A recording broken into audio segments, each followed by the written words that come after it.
公園。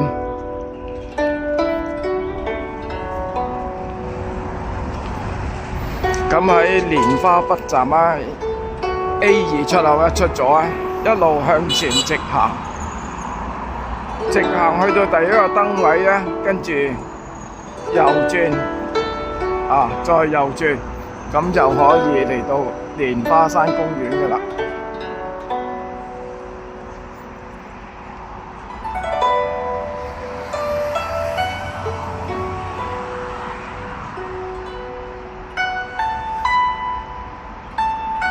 啲水蕉花開得幾靚。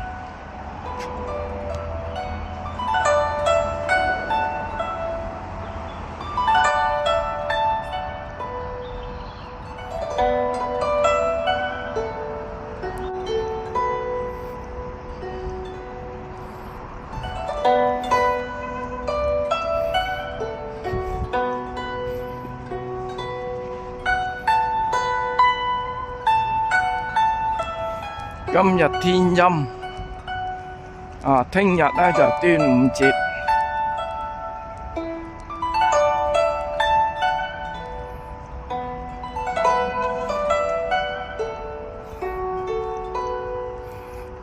一入嚟左手邊有個大草皮，右手邊都有嘅。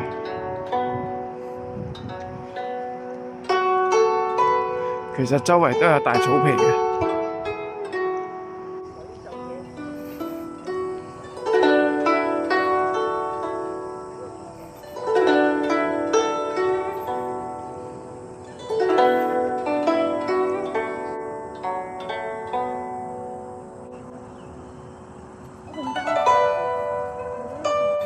呢啲係龍舌蘭啦，呢啲纖維可以做衫啊、做鞋啊。好，我哋靠右去鄧小平銅像，即係呢個指示牌嘅右手邊呢個標示牌嘅右手邊。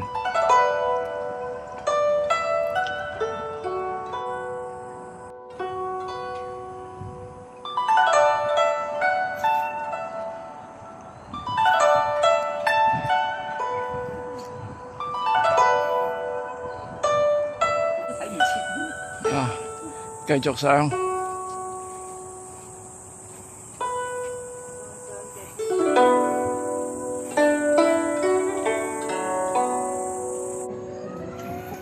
好啦，嚟到呢個分岔路啊，我哋就左轉啦。左轉呢就上廣場，如果右轉呢就落返去蓮花湖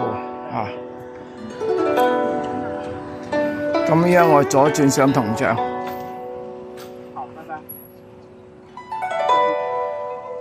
喺呢個前面有啲好大塊樹葉，呢啲咧就係柚木樹啦，做柚木家私啲柚木柚木樹啊。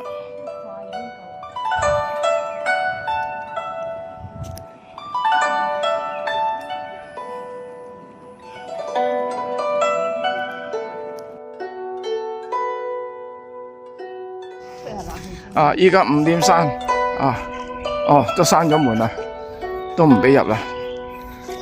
佢本身閂5點半嘅，不過依家已經動咗個牌，閉館前15分鐘唔俾入啦。唯有翻出去左轉上翻小平銅像啊。好啦，呢棵就係習大大親手種植嘅榕樹。咁睇後邊咧打橫咧，呢兩條唔係樹幹嚟噶，呢條係竹嚟嘅，呢條咧就係啲根嚟嘅。點解會有咁嘅根咧？就係因為咧要將呢棵樹令到佢更加能夠穩固咁生長所以佢就用啲竹挑空佢，挑空佢之後就入邊包啲濕嘅水苔，咁直接引領佢條氣根落到地下，因為榕樹氣根一濕到水就好快膨大嘅。依家我放大上嗰個節俾大家睇。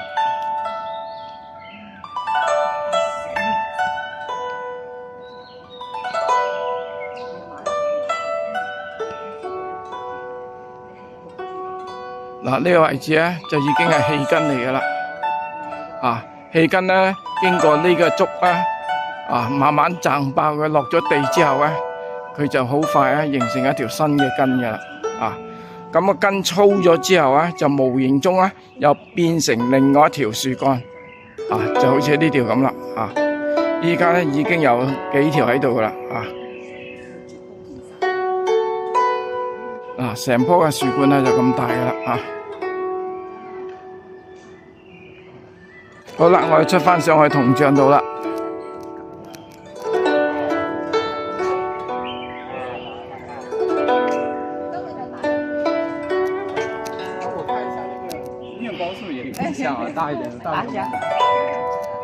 呢棵就係象腿樹。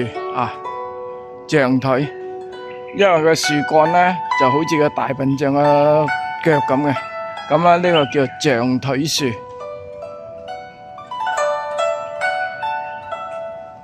好啦，好快我哋離遠已經見到鄧小平嘅銅像噶啦。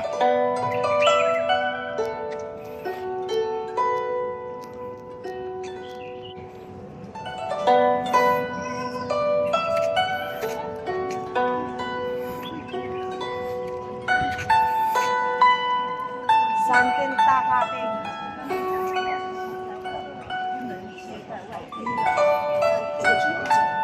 住一晚上没关系，还是不想理。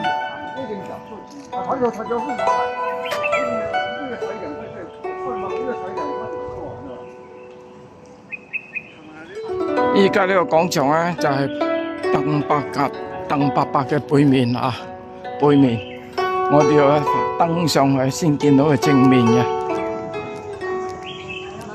一上到嚟鄧小平咧嘅正面咧就望住深圳好多嘅地方嘅。所以個環境係非常之靚嘅。個銅像就喺呢度。呢度望到個銅像啦。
跟住咧，我哋望到深圳最高嘅建築物㗎啦。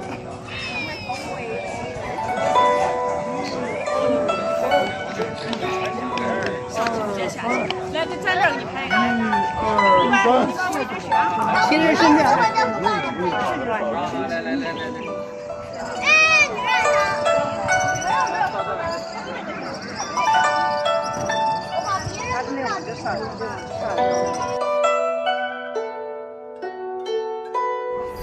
前面咧就係深圳市政府啊。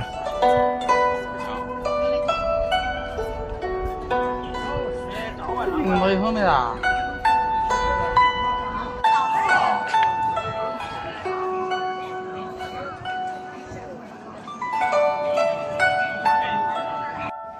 好啦，我哋落到頭先上去小平銅像嘅分岔路啦。咁樣我哋唔行原路走啦，我哋向蓮花湖東南門嗰邊出發。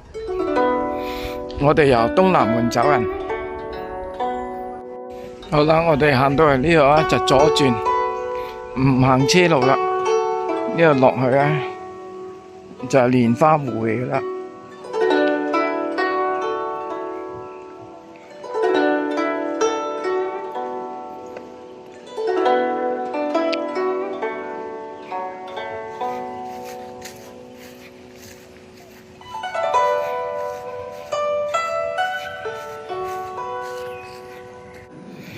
一落到嚟啊，呢就係蓮花湖嘅上游啊，我哋所講上塘啦，即係。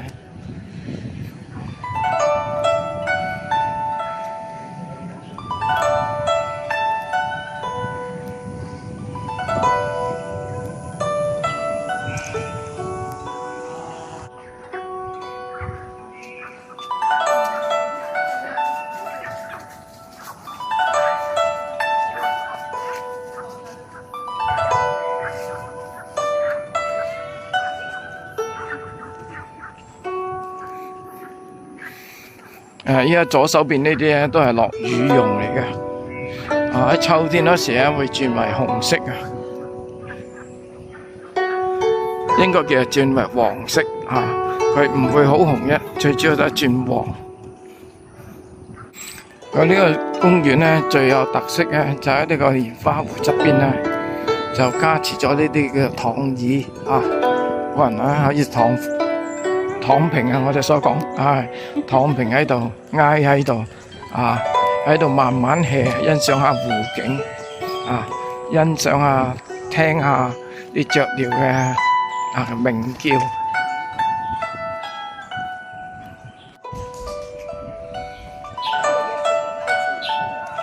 还没去过，也不知道这能去吗？在这玩一玩。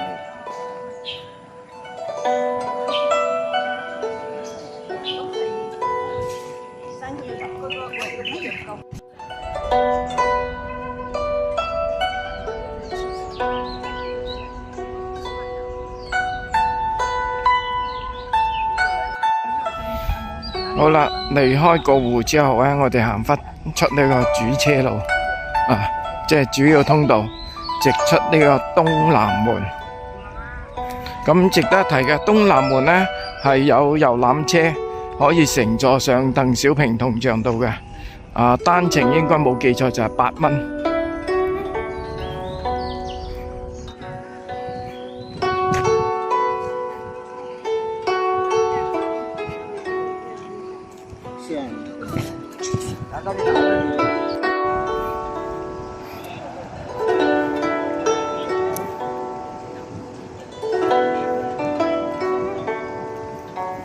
好啦，落到嚟蓮花山公園呢個應該就係東南門啦。好啦，我哋離開南門啦，離開南門左轉呢，就係紅荔路，就可以去到地鐵站噶啦。好啦，神龍之旅帶旅遊蓮花山公園啦，介紹到嚟呢度啦，拜拜。